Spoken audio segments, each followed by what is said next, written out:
You made a really good point about Kon unlocking Charlotte's offense.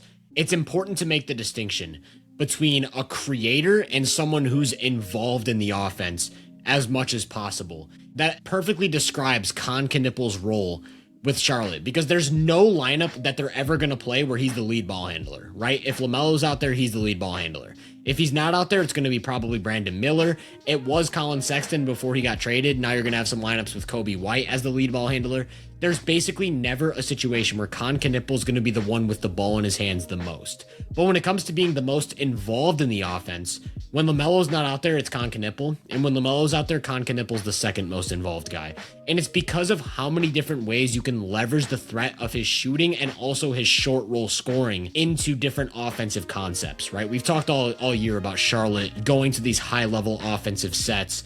They're really good at player positioning and floor alignment. They're really good at moving the ball, moving players around to get the defense in rotation. And a great example I can think of is their January matchup against OKC, where the Thunder, their defensive game plan in this game was, we're going to pre-switch everything and keep Chet Holmgren on the baseline as much as possible so that he's not forced into situations where he has to switch onto the perimeter or get into rotation or into a scramble. And you can keep him not only protecting the rim, but also on the glass to deal with Charlotte's offensive rebounding threat. You want to know how Charlotte countered that? They basically located Chet on the court and put Kon Knueppel there. So Chet's pre-switch was just him switching on to Kon Knueppel. Now Chet can't help at the rim because he has to close to a 44% three-point shooter. And that just broke OKC's defense, because you have a guy like LaMelo who can get into the defense and create advantages. You have a guy like Miles Bridges who can attack a smaller defender in the mid-post. You have Brandon Miller who can set up a spread pick and roll and make those skip passes. So Kon Knueppel just standing in that weak side corner foiled OKC's defensive game plan. And you see stuff like this all the time, where Kon being used as a screener or Kon moving into a certain spot on the court at the right time. It just breaks defenses apart, because not only is he one of the best three-point shooters on the planet, he's one of the best shot makers overall on the planet. You brought up that 54% short mid-range number. A lot of that is short roll, quick floaters, or it's getting run off the line and accessing the short mid-range pull-up. He's so decisive. It feels like he never makes the wrong decision off the catch or on the move. He's always improving possessions as an extra passer or just with his movement. He's such a high IQ, high feel, smart offensive player. And I think when you look at Charlotte's offense, right, they're third in three-point attempts and third in three-point percentage. Knueppel's a big part of that, but also that's just a clear theme with the roster. Like, Miller takes a lot of threes, LaMelo takes a lot of threes. They want to get threes up, and then also they're an elite second chance team. They grab a lot of offensive rebounds. So I think people kind of default to Kon's not the lead ball handler. They're a great three-point shooting team outside of him, and they're a great offensive rebounding team. So they'd be a good offense regardless of whether or not Kon Knueppel's on the court.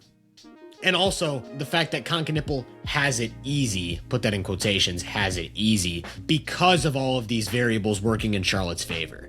But where I think a lot of people kind of miss the mark is we're penalizing Knueppel for being in a better situation, as opposed to addressing how impressive and how historic it is for him to thrive in that role as a primary off-ball weapon and be so important for such a good offensive team. He's on pace to finish the season with like 300 three-pointers, which would put him in the top 15 of all seasons in NBA history. We're not talking about rookies. We're talking about historic three-point shooting. Klay Thompson type of numbers in terms of total made threes. You want to know how many players in NBA history have shot 44% from three and on 8 attempts a game in a single season? It's 2 players. You have 2015 Steph, 2016 Steph, and 2020 Duncan Robinson. So shout out to Duncan, man. That's a really historic shooting season in the bubble. But his touch, like I said, isn't exclusive to three-point shots. He's got the short mid-range game, which makes him a lot more dynamic. He's also making 56% of his twos. This is the list of players in NBA history who have taken a volume number of twos and threes while hitting 56% from two and 44% from three. 2026 Kon Knueppel, 2016 Steph Curry. Those are the 2 names, and that's why Kon's a historically efficient player. He's 65% true shooting, maybe even close to 66 on the season. I mean, Kon Knueppel is just hitting these markers that you don't see from rookies. This just doesn't happen. I've got one more stat to throw at you that is just kind of mind-boggling. Among rookies with at least 10 points a game since 1947, only one rookie has ever been more efficient than Kon Knueppel. It was Brandon Clark at 66.3% true shooting, who essentially only dunked the ball.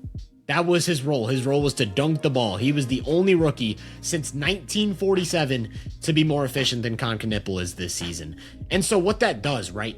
Not only does that make him such a big scoring presence for the offense, it makes him such a big playmaking presence for the offense. We've talked about just the types of different ways he opens up the offense and stresses the defense and hits all these different pressure points. So the end product is someone who is either the most or second most impactful offensive player on a team that's been the second best offense in the NBA for 4 months now.